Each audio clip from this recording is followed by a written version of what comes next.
Okay, Eric, we're live. Can you go ahead and introduce yourself?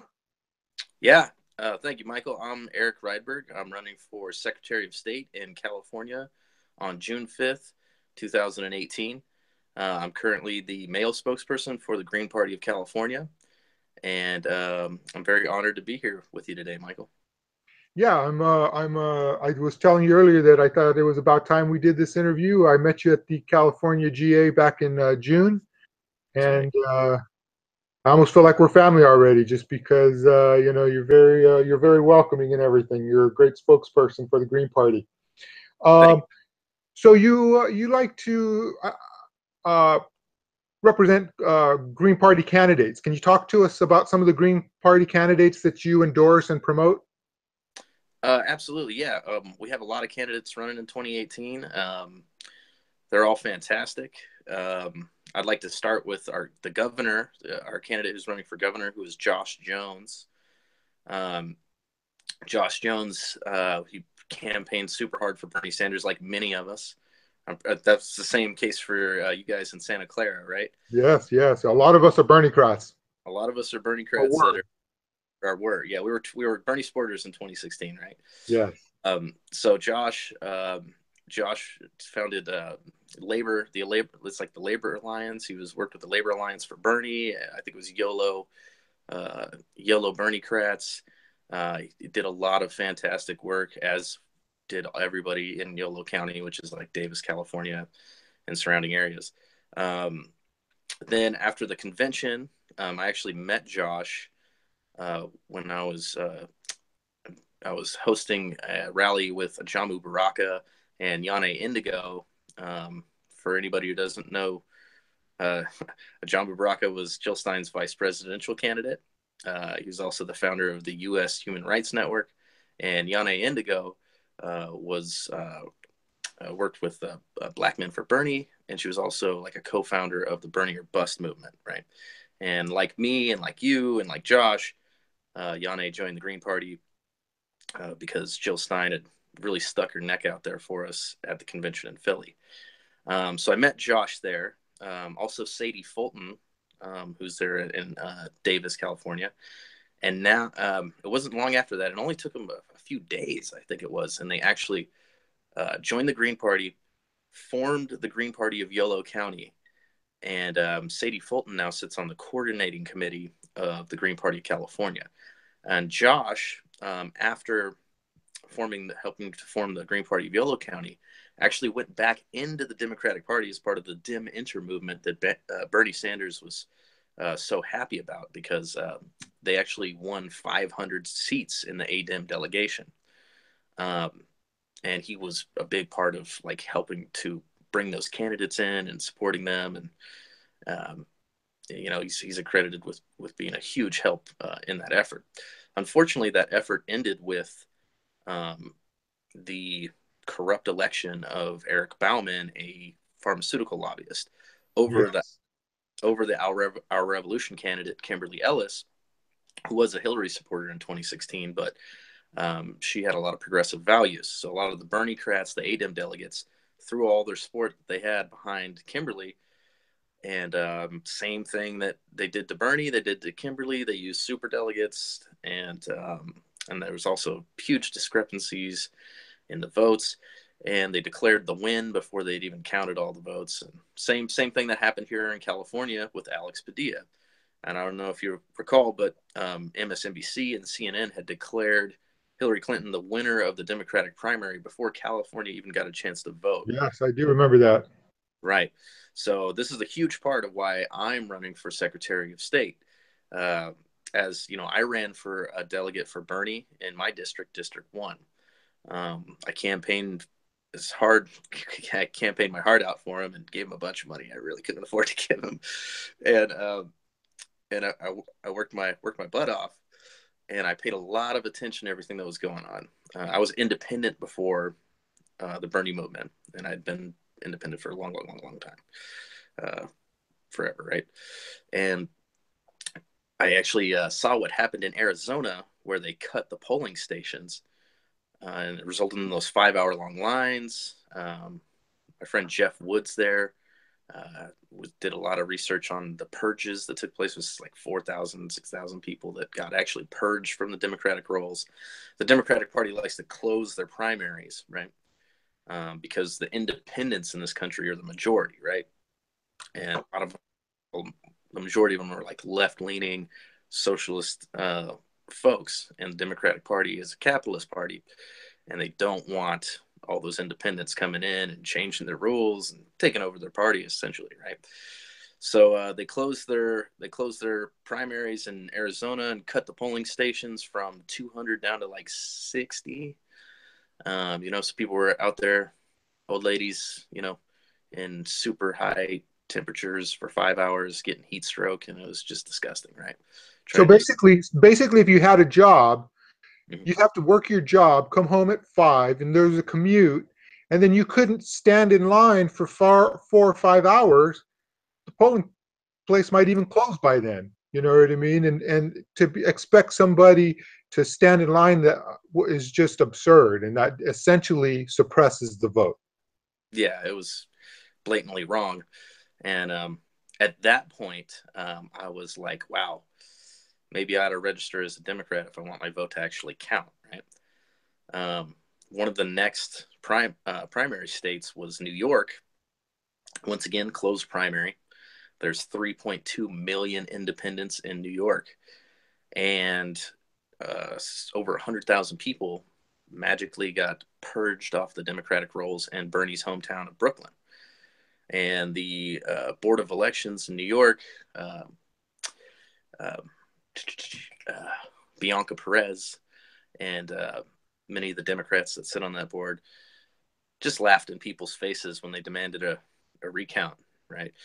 So at that point, I was like, oh my God, they are going to cheat on a massive scale to make sure that Bernie and independents and everybody doesn't get a chance to actually participate in our democracy. And, if that wasn't bad enough, we moved on to the Nevada State Convention, where Bernie Sanders had won, right? And Roberta Lang, who is the DNC chair of the Nevada Democratic Party, who also happened to have donated $10,000 to Hillary's campaign, she ruled against the yay nay vote. If you ever get a chance to go, I don't know if you've seen that, but if you ever get a Yeah, chance, I did see it. Yeah. right? So I mean, it was clearly, this is what the Democratic Party does, and we know this now because of the. Well, here I'll continue on the timeline of how this Sure. thing. Let me step back a little bit on the Yeah. Uh, New York primary. Was also there was a problem with registration in that you had to register like 9 months before the primary, right? Otherwise, you were out. So by the time people knew who was running, it was already too late to register to vote for the party you wanted to be in, or change parties, right? So that was in addition to what happened in Brooklyn.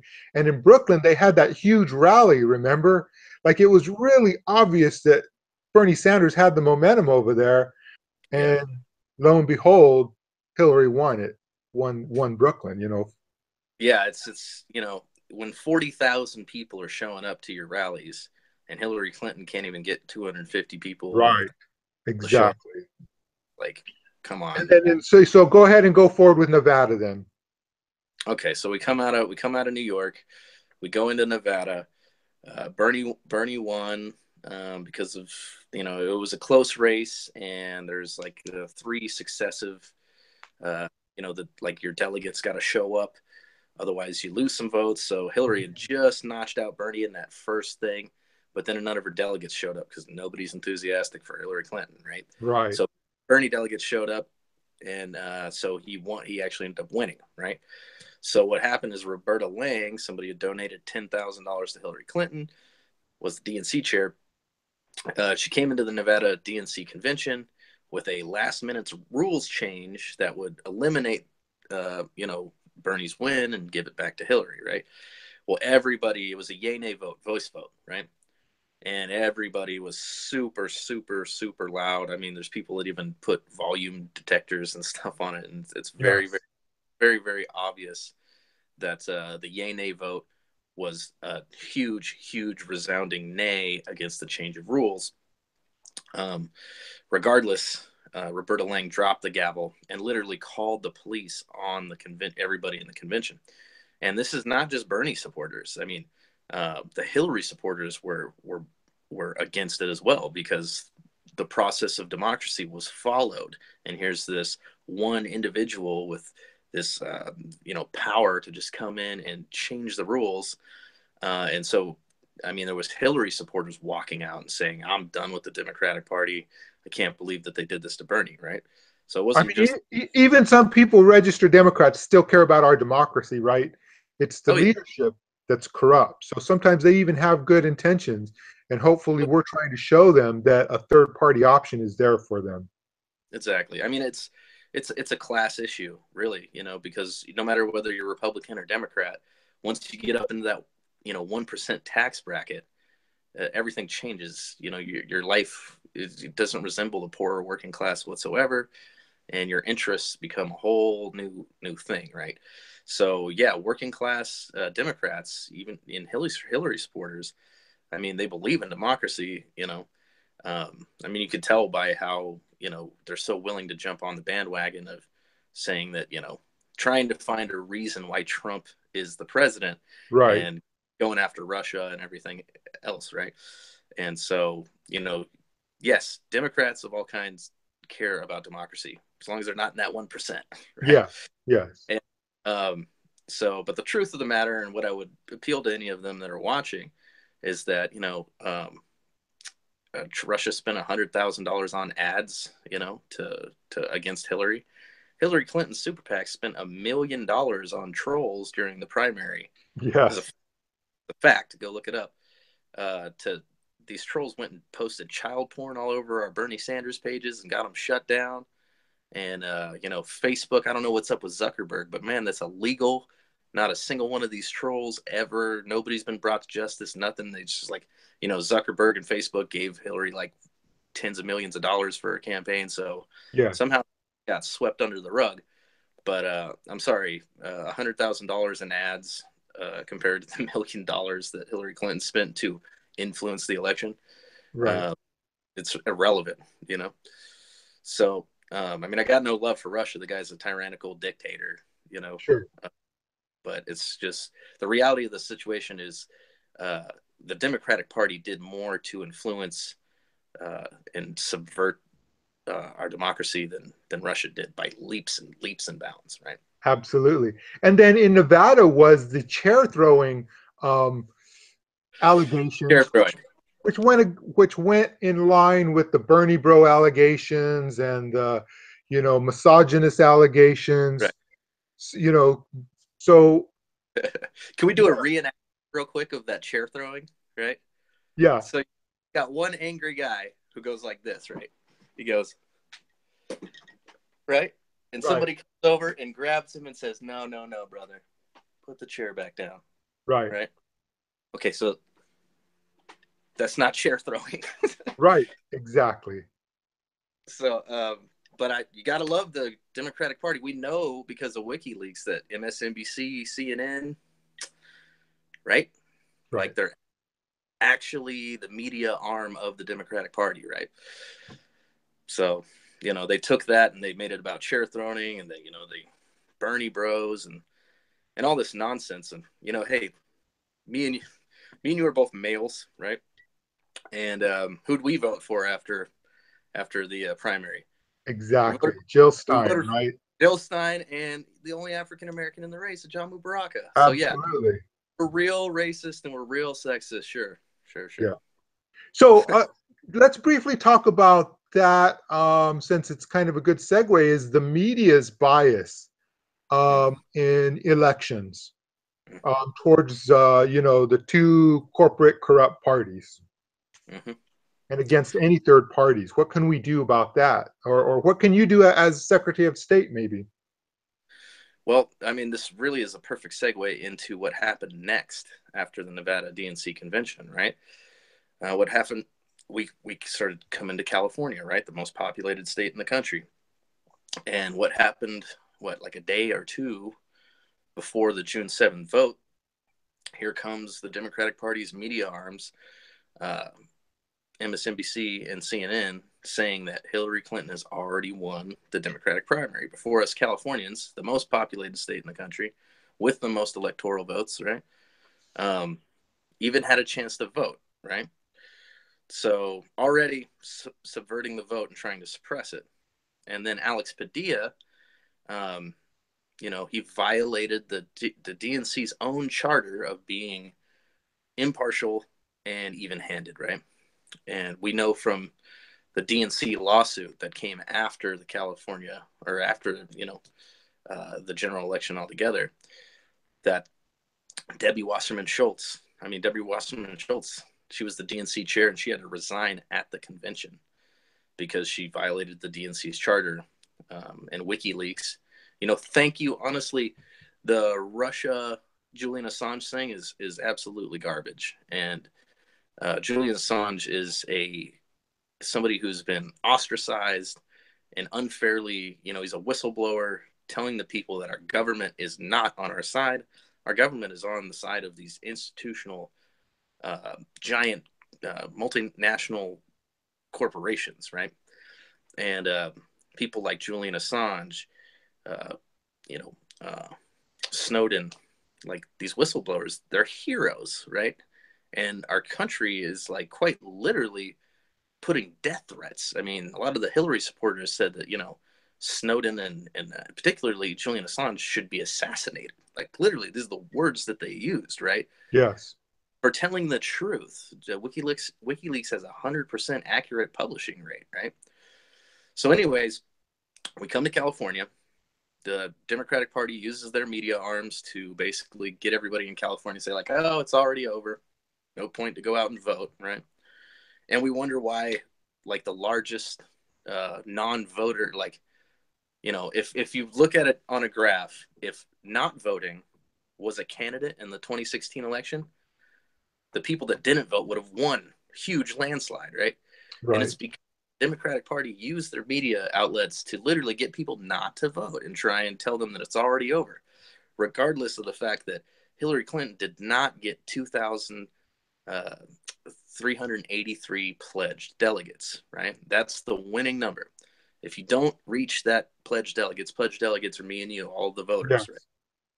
If you don't get that, you don't win. You go to what's called a contested convention, right? So all of us Bernie delegates that were running here in California, and particularly in my district, District 1, we were doing a lot of research on contested conventions, how FDR won his race. JFK, there's many examples of this happening in the past, right? And there's many cases of people winning contested conventions, right? So we studied this stuff and we knew what we were going into. So we come to California. Alex Padilla, just like Debbie Wasserman Schultz, just like Roberta Lang, who was not impartial, and he was actually out campaigning for Hillary Clinton, like literally hugging and kissing on her, months leading up to the California vote, right? And to this day, I'm in the process of getting a hold of a lot of my friends from Ballots for Bernie, because there's people that watch how the vote took place. Like you were saying that you were involved with watching some votes here in California, right? Yeah. And so let me real quick. I did exit polling, and with trustvote.org, and they found that the votes were outside the margin of error. Now, when that happens in other countries, like we raise a stink about it and say that they don't have democracy, but in our country we just ignore it. So they actually Trust Vote did a lawsuit in Southern California, I want to say San Diego, where they actually won, and the suit was to have them before they called the vote. They were trying to call the vote before they counted the absentee ballots. And the Trust Vote was able to sue them to say, no, you have to count the absentee ballots before you call the vote, right? I mean, it seems elementary, but unfortunately we had to do that. Right. And then, of course, there was the provisional votes, if you remember. Okay, Yep. so they didn't even count the provisional votes. They didn't win that argument, but there was the provisional votes that there's a question as whether or not those ever got counted at all anyway. But they were reported, the votes were reported before they were counted. The other thing I did was I audited the vote. This was during the primary, where you Right. go down to the register of voters and they essentially gave me a tour and showed me how it was done, and which was very educational for me. But I wasn't trained properly how to audit the vote, so I don't know that I could have, unless I saw something very elementary, I couldn't have identified what the problem was. The one thing that I will say is I saw that everything, all the preparations that they did, they then took them to the voting machines, and that day they weren't running the voting machines. And my big question was about the voting machines and whether or not that's the best idea. So I'll let you go ahead with your. But that's what I did and this was during the primaries. I'll let you go forward with what you're. I'd love to get in. I'd love to get into voting machines and like paper ballots and stuff with you, but there's so much we can't skip over here about what happened in California. Sure. So one thing was that the Democratic Party actually canceled their exit polls in California, right? Right. And I got to give a really huge shout out to Lee Camp, right, from RT, right? That's Oh, the right. Russian television, ooh, Russia, Russia, Russia, Mm-hmm. right? Like Larry King is on RT, okay? Like, give me a break with your Russian nonsense, okay? So, Lee Camp did fantastic research on the exit poll data, right? And this is how screwed up our country is and how much we don't even care about our own democracy. Is Lee Camp's a comedian, right? It takes a comedian to actually go out and, no offense to the guy, he's very, very, very brilliant. You know what I mean? But it takes a comedian, and honestly, these comedians are Jimmy Dore. I mean, they're doing better work than the people that are supposed to be watching this stuff. And but anyways, I he did. love Jimmy Dore, by the way. I just want to throw that in there. Yes. Yeah, Jimmy Dore. Hey, if you see this, come to our next General Assembly and cover it for us. And Oh my God! Please. yeah, we want to go on board, brother. We love you. So, anyways, Lee Camp, right, had collected a bunch of data. We had a bunch of people that he was working with that were collecting the data, and he brought it to a show. What it shows is like everything you were just saying about the exit poll data, right? There's a margin of error. It's 4%. You can go 4% this way. So the exit polls, let's just talk for people who don't know what exit polls are. Exit polls are extremely notoriously accurate because what you do is you're basically asking people after they voted, who'd you vote for? If you ask who they're going to vote for, they've tried that and that doesn't come up accurate because some people change their minds at the last minute. But if you ask people about their exit poll data after they voted, they tend to tell you the truth, very accurately. And the margin of error is 4%. So you have the actual vote, right? And then you have the exit poll, right? So if the actual vote is off from the exit poll data and 4%, if it's 4% off from what the actual vote was one way or 4% off from the actual vote was the other way, it's still considered a not fraudulent election, right? So like you were saying, America has made such a big deal about exit poll data. I mean, in the Ukraine, there was a vote in 2014 where the Ukraine's exit polls were off by like 14%, right? And America was just like up in arms. They violated democracy. It was a fraudulent election, right? Well, in Arizona, the exit polls were off by 37% for Hillary Clinton, right? So this is over like twice. This is like over twice as fraudulent of election in that state, right? That's absurd. That's an absurd percentage. Yeah, it's nowhere even close, not even Yeah. slightly, right? And it's not like it was just Arizona. New York was off by 14%, right? So the New York was just as a fraudulent election as the Ukraine, right? And it doesn't stop there. Go look up Lee Camp stuff because you'll see it's like 20 something states. The only state actually that was spot on was Vermont, right? Of course, Bernie's home state, right? Yeah. So And like you're saying, they canceled the exit polls in California. So people like you and Fair Vote had to like literally go in and do it themselves. And lo and behold, what did they find? Exit polls were off, right? Yes. So, I mean, literally the Democratic Party pulled out every stop they possibly could. The whole time they were telling us they're being impartial, we're not tilting the scales, we're being even-handed, we're following our charter. They said it multiple times. But the truth of the matter was they were cutting polling stations. They were purging people off the rolls. The exit polls were way off, so that suggests fractional voting by the voting machines. It's a whole nother thing that I can't even, let's not even get into that, but look it up. Look up fractional voting. It's pretty disgusting what's possible with these old school voting machines, right? Mm-hmm. So California comes up. Hillary wins it. They declared the win already. They never counted those provisional ballots and all that stuff. And at that point, that was it for me. That was like, that was it. I was absolutely 100% done. I was an independent beforehand, and, I'm Pomo Indian, so I know the history of the Democratic Party. I know exactly what the Democratic Party is responsible for as far as my people are concerned. It's the oldest colonial party in the country. So it was really, really, really difficult for me to register as a Democrat, but I knew I had to.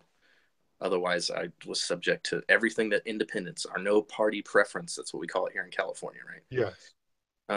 Those in the rest of the country, a lot of the places they call it independent, or they call it, Yes. Non-affiliated.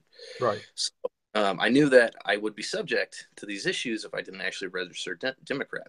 And, and then I found out that once I did register Democrat, I could run for delegate for Bernie and all that, and actually ended up being the perfect thing for me to do. Right.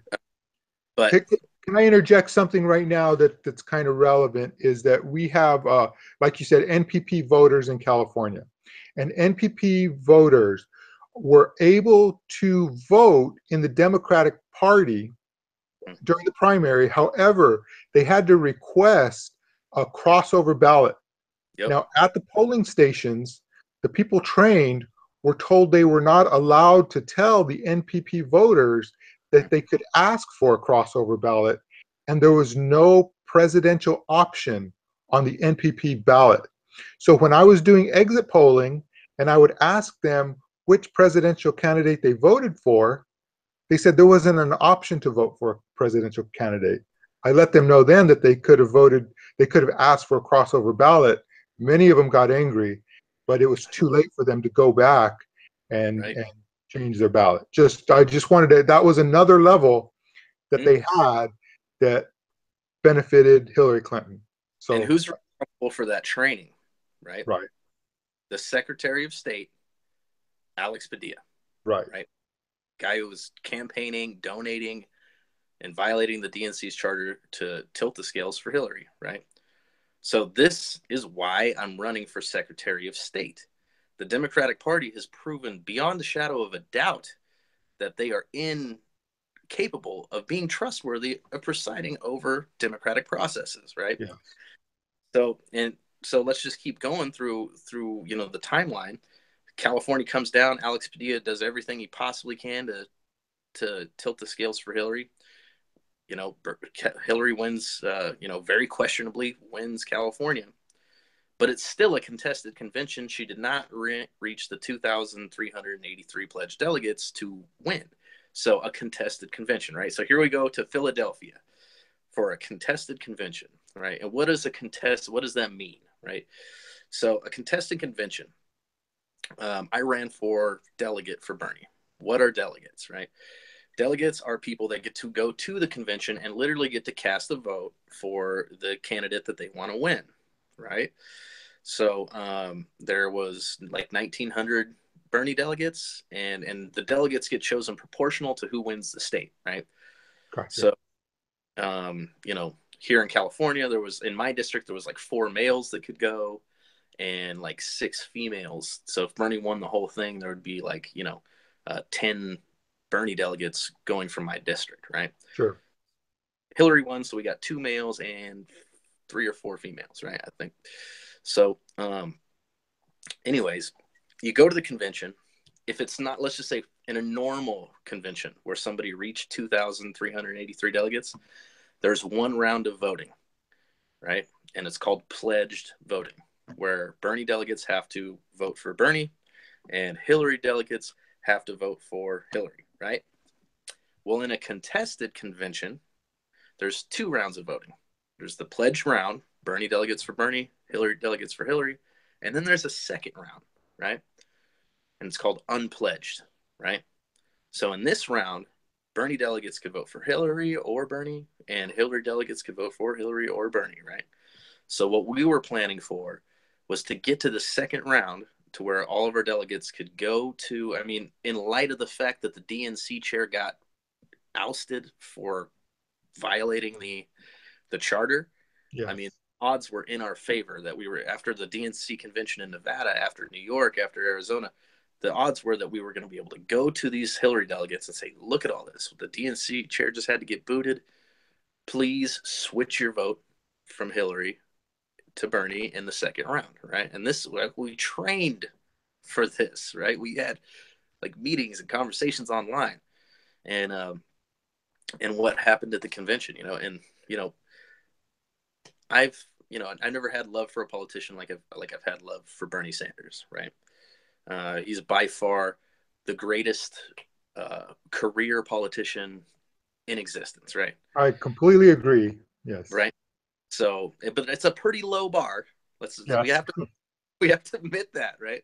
Like, it's the Senate and Congress are about as unfavorable by the American people as just, about anything. So being the most favorite, being the it's a pretty low bar. But Bernie is by far the best one that we have. And I'm really glad he's there in the Senate because he's a progressive and we need him, right? But when it came to the convention, the delegates booed him, right? Because he said before we even got a chance to vote, he said we needed to throw our support behind Hillary and Tim Kaine. Wow. And he started coming with the Trump rhetoric, right off the bat. Wow. And if you look back, I mean, Bernie campaigned against Ralph Nader. Bernie Sanders and Ralph Nader haven't talked since 1992, right? And they used to be really good friends because they were like the two independent, awesome people pushing a lot of the great policies. Yes. But 1992, Bernie Sanders campaigned against Nader for Bill Clinton. And then he did it again in 1996, even after Bill Clinton passed NAFTA, right? So, if you look back, Bernie actually reached out to the Clintons over the healthcare thing in 1991. When he ran for Congress, he struck a deal with the Democrats that they wouldn't, run any candidates against him as long as he would support Democratic candidates because he was an independent, right? Right. Well, the socialists in Vermont were super pissed by that because here's Bernie, this, formerly part of the Labor Party, formerly part of the Socialist Party, went independent and then made this deal with the Democratic Party that he's not going to support any third parties. And let's remember that in the 80s, Bernie Sanders was the third party guy. He couldn't stop talking about how desperately America needed a third party, right? But after working with Hillary Clinton and making these deals with literally the deal is he's going to support only Democratic candidates, right? And in turn, the Democratic Party won't run anybody against him. So, and then in 2006, the socialists in Vermont were even more pissed because not only was the Democrats not running anybody against Bernie, but now he took a large donation from Hillary PAC. And, he continued this rhetoric of, the Democratic Party. So as much as I love Bernie and, the policies that he stands for, he's not in the third party coalition independent business. He's really independent and if you look at the voter registration, in Vermont, there isn't really party registration, right? Like you can say what party you're running with, but there's not like people don't register. It's not the same like it is here in California, right? But anyways, the point being is Bernie had already decided that he was going to go Trump rhetoric, just like he did. I mean, it's the same rhetoric he did in 1992 against Nader. He's like, no third parties or we'll get a Republican. And in 1996, no third parties or we're going to get a Republican. And here he is, before we even get a chance to vote as delegates. Nope, Hillary Clinton. We we can't contest the convention. Like Sure. we gave you $228 million so that we wouldn't have a corporatist, warmongering, corrupt person like Hillary Clinton. We didn't give you $228 million to go up there and say, I'm not going to contest the convention. And so here's what happened. We come around to the first votes, right? Every state gets to vote. All the delegates got to vote, right?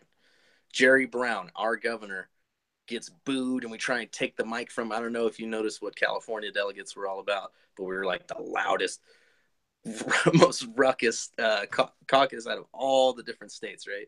And Jerry Brown's up there like, oh, yay, Hillary Clinton. The people were trying to take the mic from him and everything, right? So, and we'll get into Jerry Brown a little bit later if you want to, because my goodness, he's a perfect example of what a Democrat is. Yes.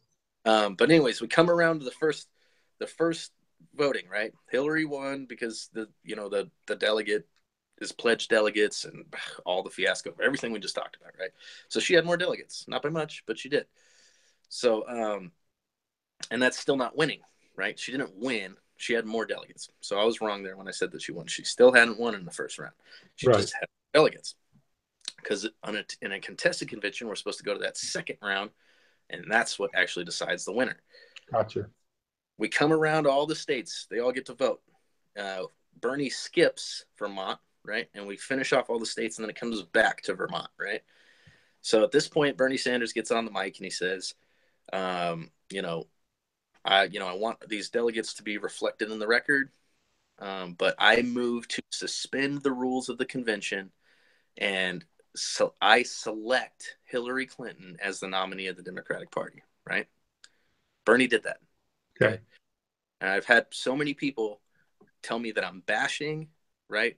So many people tell me that, why are you being so mean to Bernie? Like, I get it. He woke a lot of people up. Like, I gave him money that I didn't have. I get it. We all threw so much in there. Right. There's such a huge difference between bashing and telling the truth, right?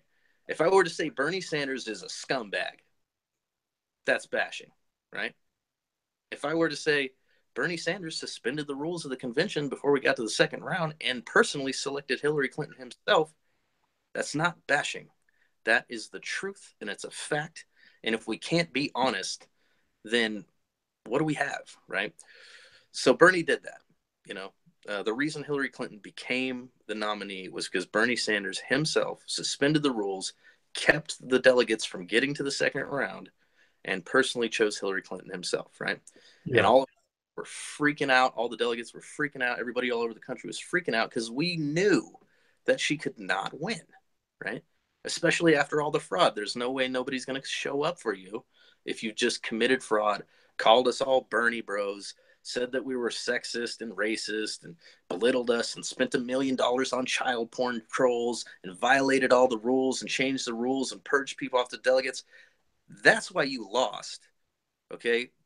Trump is horrible, and I know because I was at a Standing Rock, and it's horrible what he's doing to my people right now, Yeah. right? He's put in the FERC, Federal Energy Regulatory Commission, that's passing the Jordan Cove pipeline under my Klamath people and my Yurok, my Hoopa, my Karuk. They're going to, because of Republicans working in tandem with Democrats, like they do on blocking third parties from the debates, like they do on funding war, like they do on supporting pharmaceuticals industries and Wall Street. Like, let's get real here. They work together, and the whole two-party system is really just a dog and pony show to make us think there's a difference. And it's only a difference on social issues. You got one party that's blatantly racist, and you got another party that's institutionally racist, because it wasn't the crime bill, that was Clinton, right? Cutting welfare, that was Clinton. Doubling deportations, that was Clinton, right? So on paper, they're virtually the same. So I like to say overt races is much more easy to deal with than covert racism. Thank you. It's way, way, way more dangerous to have. Here you. Okay, so here's a gross example, right? Have you ever seen how ducks mate? I've heard about it. Okay, so here's what happens, right? Because I love ducks. I think they're beautiful and amazing. But when I actually witnessed this firsthand, I was like, oh my God, right? So the female duck, um, she's cruising around, and then a male duck comes and hangs out with her for a long time. And they're like, buddy, buddy, buddy. You know what I mean? And, so I lived in this apartment complex, and there was these ducks that would always come to the pool there. And I would Sure. see them every day. And I thought they were adorable because I just saw them, oh, look at the cute couple, the cute couple of the ducks, right? So you got this male duck that's like playing buddy, buddy, buddy, like I'm your best friend with the female duck. But then what ends up happening is that male duck that's been pretending like it's her friend actually holds her down, and another duck comes and rapes her. And then Wow. that duck takes his turn, right? And this is a perfect example of what the two-party system does to us.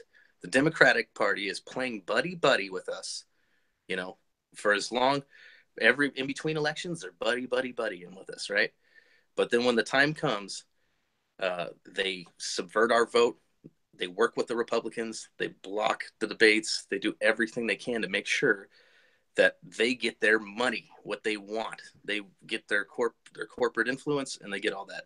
That's the way I see it. I know it's a gross example, but like that's what's going on. Is there is not a big enough difference between the two parties to save your job, to save your life with healthcare, to give your kids an education, to stop destroying the planet. You cannot get that from a corporate system, and that system is the two-party system, right? Yes. So, moving on, Bernie did what he did, right? Bernie Sanders supporters were not having it, right? Dem exit, right? Jill Stein, lots of us joined the Green Party, right? Lots of us. many others joined Socialist Alternative and joined Progressive Independent Party and Peace and Freedom and DSA. So it was a massive, and they've been downplaying that ever since because right now the Democratic Party is at an all-time low for membership and donations, right? So here comes the DNC fraud lawsuit by Beck and Lee, right? Beck and Lee, two lawyers, Bernie supporters, quite literally friends of a lot of the people that I was in the Bernie movement with and out at Standing Rock with, and just quickly Ed Higgins and Evan Duke and Jay Ponte and like so many of the wonderful people, so many of the Bernie delegates, Felicia Teeter, like so many people that like were part of the Bernie movement, we're out at Standing Rock and, standing up for justice there. And we still are. We're, after, Trump is a total nightmare, but we would not have Trump if it wasn't for the nightmare of the corruption of the Democratic Party, right? Absolutely. So they're trying to deflect. They're trying to deflect the fraud that they committed. They're trying to put the fact that they're the reason Trump is in office. They're trying to put that on the Green Party. They're trying to put it on, people that Dem exited. They're trying to put it on sexism. They're doing the same thing that they tried to do to Bernie Sanders supporters, calling everybody racist and sexist. At least in this scenario, Trump is actually a misogynist white supremacist. You know what I mean? Not a blatant, he may not actually wear a hood, right? But, this is the guy that said he would pay his supporters to punch people. I'll pay your legal fees. Right. This is the guy that said, back in the good old days when America was great, these protesters would be carried out on a stretcher, right? Like, he's inciting violence and encouraging. For Christ's sake, the KKK literally got together and said, who are we going to endorse for president? Well, Trump's our guy, Yes. And what's his name? Alt-right, punched in the face guy. Spencer? His name doesn't matter. But Was anyways, it Spencer? yeah. This guy's, hail Trump, come on, right? So, but we can deal with that. And just like when Richard Nixon was in office, we, Ralph Nader and everybody, like, we were able to get the clean, the Food and Drug Acts, the Clean Water Air Acts, all that, OSHA, like, fascism, right? And fascism isn't just white supremacy, just for people that are watching, right? Yes. Like Mussolini, the famous fascist dictator, said, fascism more appropriately, it should be called corporatism because it's the merger of state power and corporate power, right? Right. So it's not just white supremacist. America is fascist, quite literally, because we have corporate personhood and we have Citizens United. And because of that, like, I'm running against Alex Padilla for Secretary of State. Alex Padilla raised almost $7 million in 2014 to win his Secretary of State position, largely from corporate donors. That is the perfect. And if you go to my crowd pack, you'll see that the amount of money that I'm asking to raise is 6 million, 69,000. It's the exact money that Alex raised. I don't need that kind of money. I'm making a point. This is what corporate personhood and Citizens United has done to ruin our democracy, right? Why don't you tell people what your crowd pack address is right now, since you're mentioning it? Right. It's Erik Rydberg for Secretary of State, CA 2018. My slogan is defend democracy, protect the vote. And so as the Secretary of State, I keep the seal, the Great Seal of California. I keep the state's documents. I keep the state's archives. But my number one role is as the chief elections officer of the state. So Yeah. my promise to the people is if you come out on June 5th on 2018, my promise is that I will promise to make sure that absolutely every single one of those provisional ballots, we're trying to get rid of them, but every single no party preference voters vote will be counted. I will not rest until I've been an independent my whole life. I am going to make sure that independents get justice because we are the largest amount of registered voters in the entire country, right? So all the third parties and independents, we're actually the majority. Democrats are like 30% and Republicans are like 26 or 7% or something like that, right? So we are actually the majority independents, but yet we are the ones that get the worst amount of election engineering and subversion, right? So this is why I'm running for Secretary of State. Not only did I watch all of this unfold, but I know that it is quite literally the Secretary of State's primary job to make sure that these things are conducted thoroughly, accurately, and with the utmost transparency. And if you look at all the Secretary of States throughout the country where all these discrepancies happen with Bernie, often they're Democrats, right? Almost every single time, right? So it's really, the Secretary of State is an extremely important position because you are literally the person to make sure that democracy is not violated like it was by Alex Padilla, by Debbie Wasserman Schultz, by Roberta Lang, by Allison Lundgren Grimes, by so many of these people across the country one of the things that was really telling during the debates between Hillary Clinton and Bernie was one of the things she was giving Bernie a hard time about was what Democratic candidates have you donated to? Like, who did you help put in office, right? So she was trying to make the point that he's not actually a Democrat. Right. For a lot of us, what that was saying was like, okay, Hillary, we get it. You quite literally bought and paid for every single one of these secretaries of state. I mean, literally, Allison Lundgren Grimes was like nurtured, and she's there because of Hillary Clinton. So much money was thrown at her by the Clintons. Yeah. So, like, that's what we know for sure. And thank you, Donna Brazile. Actually, I have to. I never thought those words would ever come out of my mouth after the stuff she said about us Bernie supporters, right? Right. But so we now know. Not only do we have WikiLeaks and just, even, and I gotta love our revolution people, but WikiLeaks showed us that the Democratic Party has had this plan. Like our revolution thing was not Bernie's plan. Back in 2015, the Democratic Party was already talking about it because they've done it before with Howard Dean, with Dennis Kucinich, with Jesse Jackson, Rainbow Push, Progressive Democrats of America, right? Like the whole thing is you run a progressive candidate. The DNC's already chosen the candidate because from DNC fraud lawsuit with Beck and Lee, we know that the argument was, well, you violated your charter to be, even-handed and, non-partial. And the response from the DNC lawyers was, well, we don't have a legal obligation to even count primary votes. Right. We are a private corporation. We can change any rule at any time and choose any candidate whenever we want over in back rooms over cigars, right? Right. So, I love my progressive Democrats, my Bernie folks that are still in the Democratic Party, but we have to be real, right? Yes. The Democratic Party cannot be reformed because they don't have any legal obligation. And the Kimberly Ellis, Josh Jones is a perfect example of that with Kimberly Ellis, right? They cheated her. And those 500 delegates, ADEM delegates here in California that Bernie was talking about, it's working. We're taking over the party, right? Those 500 delegates, they just went in and changed the rules. Those delegates don't really have any power anymore, not for like 4 years. And by then, they'll have to run again. Right.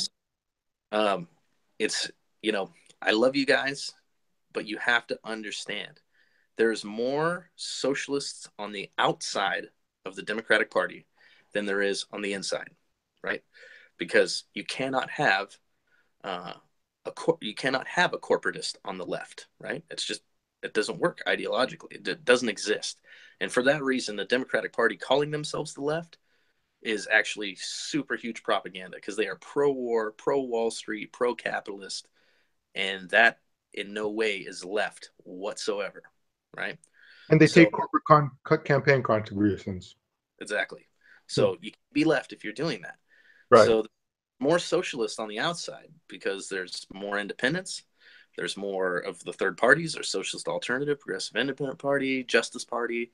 And thank you, by the way, big, huge thank you to Santa Clara, Green Party of Santa Clara. I love you guys so much. You guys are setting the example of how things can be done fantastically in media and organizing. And I'm so proud of you in Santa Clara. I cannot say that enough. And I'm very much looking forward to sitting down with Peace and Freedom and sitting down with Nick Brana, as I'm talking with Eric Hill-Bloss from Progressive Independent Party. This people's convergence idea of everybody that Dim exited, everybody coming together, working together to actually overthrow the corporate state and the two-party system. It's happening, right? It's historical and it's happening, and it's rocky and it's slow because it's a lot of people coming together that never worked together before. Luckily, me, Eric Hill, Nick, we all worked on the Bernie Sanders campaign. So Right. those conversations are going to be easier to have. And Peace and Freedom, notoriously the American Indian movement, Dennis Banks, rest in peace. I got a lot of love for them. I got to work with the American Indian movement out of Standing Rock, and they're wonderful people. And what we need to do is we got to come together and we got to contest this corporate state, and we have to use the strengths of all of our parties. The Green Party's got the ballot access and the National Committee. Socialist Alternative, if you don't have ballot access in some state, run as a socialist green. If Progressive Independent Party doesn't have ballot access in some state, run as a progressive green. Let's use our strengths together and Yes. let's fight against this capitalist system, right? So coming back, that's what our goal is, and that's the future, right? Is these independents have to have a voice because they're a majority. So as much as I love my dim inner people and our values are so much the same, I mean, at some point you're going to realize that the Democratic Party is holding you way back, and you can't actually win because they just appointed 75 new corporate lobbyists as superdelegates. And anybody who was paying the kind of attention that, a lot of us Bernie delegates were paying attention to, we know that the superdelegates did not vote for Bernie, right? And they just appointed 75 new ones. They didn't add 75 to the number that existed. What they did was they got rid of everybody they got rid of all the superdelegates that voted for Bernie and replaced them with corporate lobbyists, right? So a progressive candidate already lost in 2020. It's over. The race is over already. It's already over. The progressive cannot win with that amount of superdelegates, right? So, and in turn, the Democratic Party has already lost to Trump because if you couldn't win, and let's face the facts, if you can't win against the statistically worst candidate to ever run for president in history, right? You know, Hillary Clinton's like the biggest name in politics probably that there has ever been, the Clintons, right? Trump has zero governing political experience whatsoever, and you couldn't even beat this racist, misogynist, inexperienced, inherited billionaire who's a terrible businessman who's gone bankrupt so many times it's absurd. You know what I mean? If you couldn't win back then, you certainly aren't going to win in 2020 when there's all of us that have Dem exited. So it's already over. Trump has already beaten the Democratic Party in 2020. So that means that quite literally our only hope is a third party, right? Our only hope is coalition. Our only hope is bringing together all socialist and democracy loving people that stand for justice together and running to win in 2020. And even if we lose, and this was a hard thing for me, this was such a hard thing and it's been such a hard thing for me because let's face it, our Bernie Sanders supporters in the Democratic Party, they don't have anything in common with the corporate DNC and all the Hillary supporters, right? Right. That's our family. They're our family members. We may be like disagreeing on tactics, but they and us, we're the same. The only thing that's different is analysis of tactics, right? So, but at this point, when the DNC has already done everything possible to lose to Trump in 2020, I'm begging you, Deminter folks and people that are pushing for reform, you can't get 100% of the corporatists out of your party, right? Like at best, you're seeking for reform, which is just like changing rules here and there, and they got a lot of rules to change, right? But even then, you're still going to be filled with corporate candidates. You can't get them all out, right? So, I mean, at this point, quite honestly, the spoiler effect has switched to the other foot. Progressive Dems and the Democratic Party, you are officially the spoiler because you're taken from the socialist vote, right? Your party Yes. party cannot win. You've already lost. We need you to get out and help us build this mass party for the 99%, this giant coalition, so that we can run to win in 2020. We have Green Party has the ballot access. Use it, right? Let's get together. Let's work together because even if we lose, right? And this is such a hard part. And Alex Padilla once again during the primary election. During the general election in California, Alex Padilla posted in the Los Angeles Times that Bernie is an official write-in candidate in California, right? That's not how that works. Bernie was not an official write-in candidate. He would have had to file papers, and he probably wouldn't have been able to make it anyways because California is not officially a write-in state. They would have had to change rules and stuff and make exceptions. The whole reason the whole write-in thing was even a possibility is because a bunch of people in California back in 2008 wanted Ron Paul on the ballot and couldn't get him. So they like eased the aggression of the, because libertarians are kind of like these sort of aggressive capitalist, gun-toting people. Right. And so they eased the aggression of the libertarians by saying, okay, well, you can run 55 electors, right? So, and those electors will be on the ballot, and you can vote for them, and then they can commit their vote to Ron Paul, right? So 48 states are winner-take-all states, right? So that means you either win the whole entire thing or you don't get a single electoral vote, right? Right. And the whole write-in Bernie thing, and I know so many of my good Bernie folks were like duped by this thing simply because Yes. they don't know what it really means. And I love you. And it's this, once again, this isn't bashing, right? Bashing would be me saying, you guys are all a bunch of idiots. You're so stupid, right? That's not what I'm saying. I'm saying that this is a tactic, right? In 2000, the Green Party got so big that the Democratic Party chose to run ads against Ralph Nader in California when they knew damn well that they needed to be running those ads for Al Gore in Florida, right? Right. So they would rather lose to Republicans because they're friends and they actually work together than allow a progressive third party to actually come up, Yes. right? And that's exactly, what this tactic was because, Jill Stein had massive support and the recount has shown, what little recount that these lawyers and things actually let go through The recount has shown these discrepancies.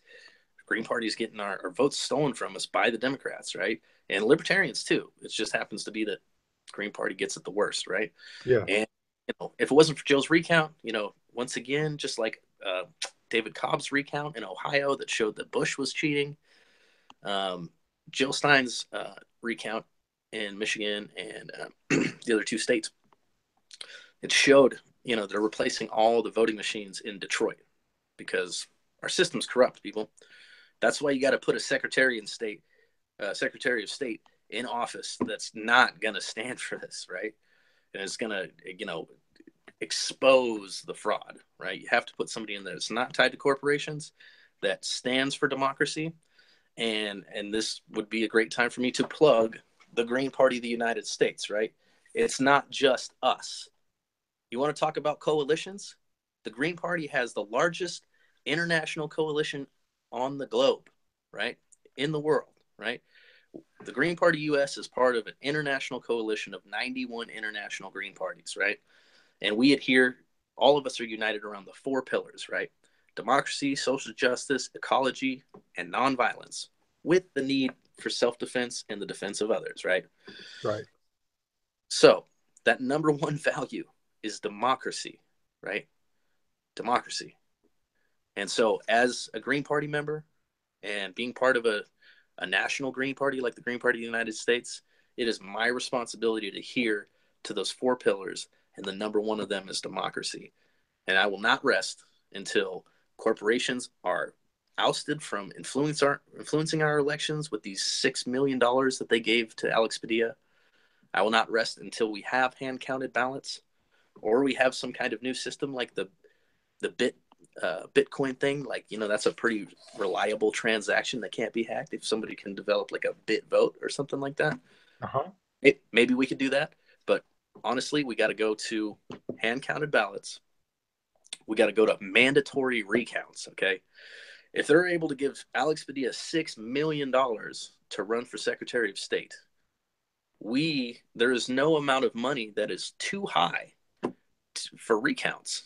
Like, our democracy is democracy was taken from the Iroquois Confederacy by America, right? Like, I really, really, really have a fundamental love for democracy, and I cannot stand by, as a Green Party member, I cannot stand by as the number one key value is violated. As an indigenous person, I cannot stand by while democracy is violated, right? So I would encourage anybody to vote. Please, if you're in California, when you go to the voting booths on June 5th, vote for me for Secretary of State, because I will do exactly as my slogan says. I will defend democracy, and I will protect the vote and make sure that all your votes are counted. So Erik, I think that Secretary of State is a perfect position for you to run for, like you said, to defend the democracy that has been systemically torn apart in our country by corporations. I think it's so important. I'm really glad you're running. I was glad to hear you announced. Did you just announce like a day ago or 2 days ago or something like that? I've been doing a lot of contemplating, because there's many positions that we need to go for. I mean, we got to take the power back from the corporate state in every office, right? If we're living and I'd reach out to my leftist, my leftists as well. You know what I mean? Like my hard leftists that are like so anti-fascist, right? I would say to them, like, I hear you say all the time, we need to take the platforms away. No platform for fascism, right? Right. Well, since fascism quite literally is a merger of the state power and corporate power, I would urge you, because a lot of my far leftists, who are fantastic people, and like most of them, like, they're doing sustainable gardening and organic farming and just like trying to step away from the industrialized system. Yes. If you want to take the platform away from fascists, you need to take the electoral platform away from fascists, right? Right. Because that's where they're getting the majority of their power, right? So right now we have Cal Songmaker, a U.S. Navy vet. I just interviewed him. Just posted his video. Yeah. Fantastic. Cal his whole family was in the military. his ancestry, he's Yupik out of Alaska. He's a wonderful blue-eyed native, like my mom, Uh-huh. And so I'm really, really, really excited about his campaign for U.S. Senate. I'm really, really excited about Josh Jones for governor, a Bernie-crat who's running green, no corporate money, pledged to take zero money from any, fossil fuels or anything like that. Yeah. I would say go to the number 4, gov.org, and please support Josh Jones for governor. And this is crucial for all my SB 562 folks. Okay. Right now they're running a lady, I'm spacing her name right now, maybe against Anthony Rendon, right? Rendon. Maria. What's her name? Yeah. Maria. Um, oh, it's going to come to me by the time we're finished with this interview. You just announced, and within a month or so, like nobody's ever going to be able to forget your name, Maria. So, but we love you. Maria Estrada is her name. Maria Estrada. Yeah. Yep. So we got much, much love. The Green Party supports you in getting rid of Anthony Rendon, right? Yes. So because he was the puppet of Jerry Brown, Jerry Brown already vetoed ranked choice voting for the state. Right. Jerry Brown passed fracking, and that's the reason my Hoopa, Yurok, Karuk, and the Klamath fam up in Northern California and Southern Oregon are fighting the Jordan Cove LNG project and the Pacific Connector pipeline. That's right. Jerry Brown, right? And likewise, Jerry Brown told Rendon, "Don't let this thing get to my desk," right? Because if it gets to my desk, I'm going to have to veto it, and then everybody's going to know I'm, a corporatist. Yeah. Right. So they're going to try and unseat Rendon, which please, yes, right? But please. we still have to deal with the governor, right? Because you could pass SB 562 with Maria, right, but then it's got to go to the governor's desk, right? Yeah. And if you got a corporatist Democrat sitting in the governor's seat, you're not going to be able to do it. And a lot of people are throwing support for Delane Easton. She talks a good progressive talk, but look at her past, right? She's taken corporate money a bunch. She campaigned for Hillary Clinton against Obama. She's donated to Hillary numerous times. She's, give me a break. She's not a Bernie-crat, right? Yeah. So, what we need to do is vote for a Bernie-crat, like Josh Jones, right? And if we get a Green in the governor's seat, not only will he pass SB 562, he'll pass ranked choice voting, he'll push against fracking. We get SB 562 and so much more by supporting running an anti-corporate party like the Green Party. So I would encourage everybody, please go to josh4gov.org and vote for him. He's one of us, right? Yeah. We are your family, the progressives, not the corporatist Democrats. They keep trying to pull you to the right. They got you to support Kimberly Ellis, who was a Hillary supporter. Now they're trying to get you to support Delane Easton.